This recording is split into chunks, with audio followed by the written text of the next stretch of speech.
Cerita ini memiliki dua versi teks dan audio. Silahkan pilih sesuai yang diinginkan, bisa dilihat di playlist. Bagian 3. Pencuri tas. Selama perjalanan, aku hanya diam memandang keluar jendela. Sebenarnya tempat dudukku bukan di samping jendela, tapi aku meminta yang duduk di sebelahku bertukar tempat. Sempat menolak, tapi melihat wajahku yang memelas. Akhirnya wanita itu luluh juga walau sedikit mengomel setelahnya. Perjalanan jauh dan berjam-jam. Sungguh membuat tubuhku terasa lemas dan kantuk pun menyerang.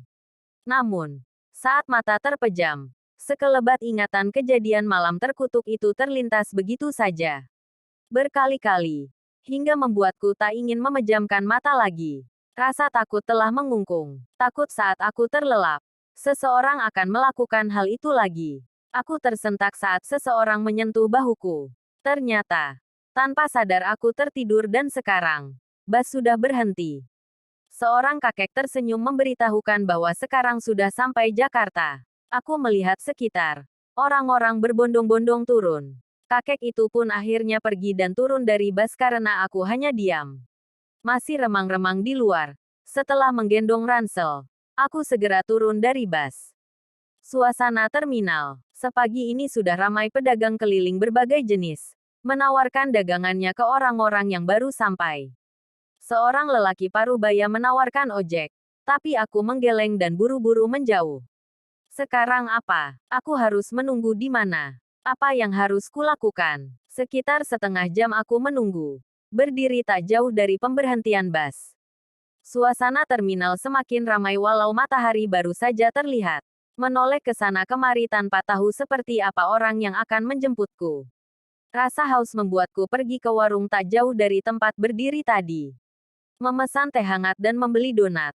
Lalu duduk di kursi plastik. Masih dengan menoleh ke sana kemari untuk mencari sosok dengan ciri-ciri yang Bu Siska sebutkan kemarin. Hal yang justru membuatku lengah. Hingga tas ransel yang kuletakkan di samping kursi. Tanpa sadar dibawa seseorang. Beruntungnya, hanya 1 menit akhirnya aku menyadari tasku hilang. Berdiri dan memandangi sekitar. Terlihatlah pemuda memakai jaket penutup kepala. Mungkin seusia Kak Lutfi atau Kak Rafli. Menggendong tas yang kuyakini milikku. Buru-buru lari dan sayangnya dia tahu. Hingga akhirnya aku harus mengerahkan seluruh tenagaku untuk mengejar. Suasana terminal sedang ramai-ramainya. Membuatku kesulitan mengejar. Salah sedikit. Bisa nabrak pedagang atau orang yang berlalu lalang. Namun, pemuda itu gesit berlari di celah-celah orang berseliweran. Masuk ke sebuah gang kecil. Aku masih terus mengejar sambil terus berteriak. Tolong itu tasku. Hilang jejak saat di pertigaan jalan gang. Napasku terengah-engah berhenti di tengah jalan. Mencari-cari di mana pemuda itu. Seorang pedagang bubur ayam meneriaki agar aku menyingkir. Karena menghalangi jalan. Buk. Lihat ada lelaki yang lari bawa tas warna hitam. Aku bertanya pada seorang wanita yang lewat. Gak tahu. Dek, maaf buru-buru. Wanita itu tersenyum singkat. Lalu melangkah pergi. Aku pun bertanya dengan orang lain lagi dan lagi. Jawaban mereka sama. Tidak tahu. Aku mendesah kecewa. Sebenarnya mereka sungguh tidak tahu atau tidak peduli. Miris melihat banyak orang yang seolah tak acuh pada penderitaan orang lain dengan alasan tidak mau ikut campur. Urusanmu ya urusanmu. Urus sendiri. Namun saat itu aku tidak berpikir sampai ke sana. Hanya memandang bingung daerah sekitar dengan pikiran bermacam-macam. Tas itu isinya bukan hanya pakaian tapi ada yang jauh lebih penting. Yaitu ijazah sekolah dasar yang akan digunakan untuk mendaftar sekolah menengah pertama di sini. Ijazah yang diambil dari wali kelas oleh Bu Siska. Sekarang bagaimana aku bisa mendaftar jika ijazah itu hilang? Bagaimana aku bisa melanjutkan sekolah? Lalu sekarang, bagaimana jika orang yang menjemputku mencariku di terminal? Semua pikiran itu membuatku terisak-isak. Duduk di pinggir jalan. Memeluk lutut. Orang-orang yang lewat hanya memandang iba tanpa mau menyapa. Mungkin mereka pikir, aku hanya anak kecil yang sedang kena hukum orang tuanya. Anak kecil yang menangis sebab tidak dituruti keinginannya. Entahlah. Apa mereka pikir semua anak kecil itu hanya nakal minta ini itu. Beberapa menit kemudian, seseorang datang dari samping menyerahkan ranselku. Buru-buru aku mendongak. Sempat terkejut tapi segera merampas tas ransel dari tangannya. Mendekapnya erat seolah tas itu adalah benda paling berharga. Sorry. Ucapnya lalu membalikkan badan dan pergi. Cepat aku membuka tas. Memeriksa isinya. Masih utuh termasuk ijazahku. Aku bernapas lega. Kembali berjalan ke arah semula. Sayangnya, aku lupa gang mana lagi yang harus kulewati untuk sampai ke terminal.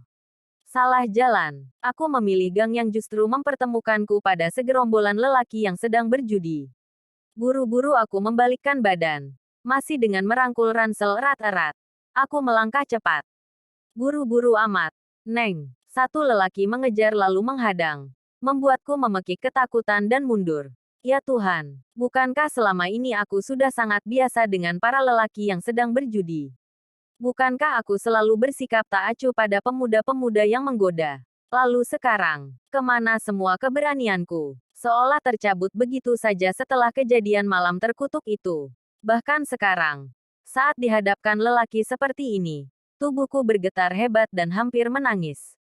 Masih kecil ini, Bang. Masih Dede Emes. Lelaki lain yang lebih muda menimpali. Tapi cantik. Tunggu 3-4 tahun lagi juga kelihatan bentuk badannya. Pergi. Aku membentak. Lebih tepatnya menjerit. Disertai air mata yang telah keluar.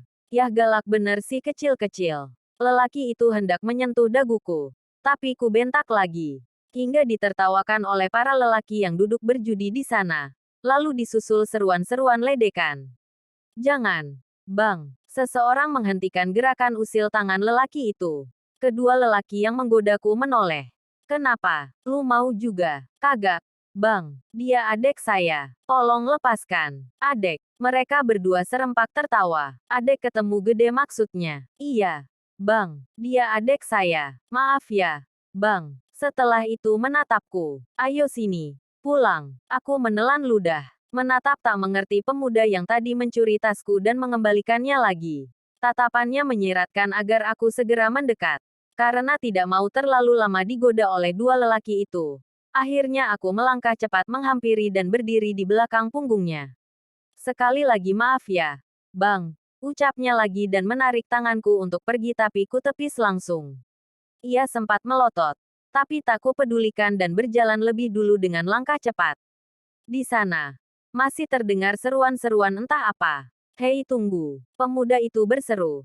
Tapi aku sama sekali tak menoleh. Aku memekik saat dia tiba-tiba menghadang. Gak usah takut. Kamu bukan orang sini. Bukan. Jawabku tanpa menatapnya. Pantes nyasar. Ayo aku antar. Tinggiku sedadanya. Hingga membuatku harus mendongak demi melihat ekspresinya apakah sungguh-sungguh dengan ucapannya. Namun, dia justru membalikkan badan dan melangkah pelan. Aku masih diam antara percaya dan tidak. Hingga dia menoleh dan berdecak. Buruan. Kini ucapannya terkesan memerintah. Namun tanpa sadar, aku mulai melangkah mengikutinya dari belakang dengan jarak yang cukup jauh. Sesekali ia menoleh ke belakang. Seolah memastikan bahwa aku masih mengikutinya. Tanpa protes dengan jarak yang kuciptakan. Sampailah di terminal dan dia benar-benar mengantarku ke tempat semula. Aku diam dan dia pun sama sekali tidak bertanya. Jadi aku langsung berdiri ke pinggiran pemberhentian bus seperti tadi pagi dan dia duduk di warung. Sekarang, terik mentari terasa menyengat. Menandakan bahwa hari telah siang. Sesekali aku menoleh ke warung. Dia masih duduk di sana sedang makan gorengan sambil memerhatikanku. Aku berusaha tak peduli meski dalam hati mulai dirasuki rasa takut karena sekitar 1 jam berlalu. Dia masih duduk di warung. Apa yang diinginkan dariku? Kakiku terasa letih dan pegal. Tubuh pun lemas sekali. Mungkin karena belum makan sama sekali dari kemarin sore.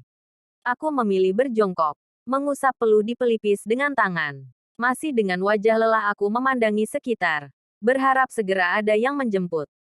Kamu nungguin siapa sebenarnya? Pemuda itu tiba-tiba berdiri di sampingku. Aku mendongak dan segera berdiri. Merangkul ransel dan mundur mengambil jarak. Daripada nunggu di sini. Mending pulang. Orang tuamu pasti nyariin. Di mana alamatmu? Biar aku antar. Aku menggeleng. Serius. Aku antar sampai rumahmu. Gak bakal culik kamu juga. Kalau mau nyulik. Ngapain aku antar ke sini? Aku gak tahu. Gak tahu alamat rumah. Aku menggeleng lagi. Lah serius. Alamat sendiri masa gak tahu. Anak TK aja sekarang diajarin buat hafalin alamat rumah sendiri. Aku diam tak menjawab. Pemuda itu berdecak. Terserah kamu deh kalau mau nunggu dijemput daripada pulang sendiri. Biasa dimanja kayaknya ya kamu itu. Aku menoleh. Mendongak dan menatapnya tajam. Tak terima dengan ucapannya yang jelas-jelas salah besar. Seolah tak peduli dengan tatapanku. Dia justru berkata, sana duduk di warung kalau mau nunggu. Jangan jongkok di sini. Aku kembali memalingkan wajah dan tidak menjawab. Terdengar helaan napas panjang darinya lalu melangkah pergi. Ternyata dia kembali duduk di warung. 1 jam, 2 jam, hingga entah berapa jam aku menunggu. Dari cuaca terasa panas sekali sampai tak panas lagi. Dari bas satu pergi hingga bas lain datang. Bergantian entah berapa kali. Aku menoleh. Memandang dia yang masih duduk di warung. Dengan tatapan marah. Tentu saja semua karena dia yang membawa lari tasku. Walau dikembalikan lagi karena memang tidak ada isinya yang berharga. Tapi dia telah membuang waktuku. Membuatku tak ada di tempat di mana seharusnya aku dijemput. Pemuda itu justru berdiri dan berjalan menghampiri. Salah mengartikan tatapanku. Aku memalingkan wajah dan segera menyeka sudut mata. Menahan diri agar tidak menangis lagi. Namun tubuhku benar-benar terasa tak bertenaga sama sekali. Hingga tiba-tiba aku terjatuh dan gelap setelahnya.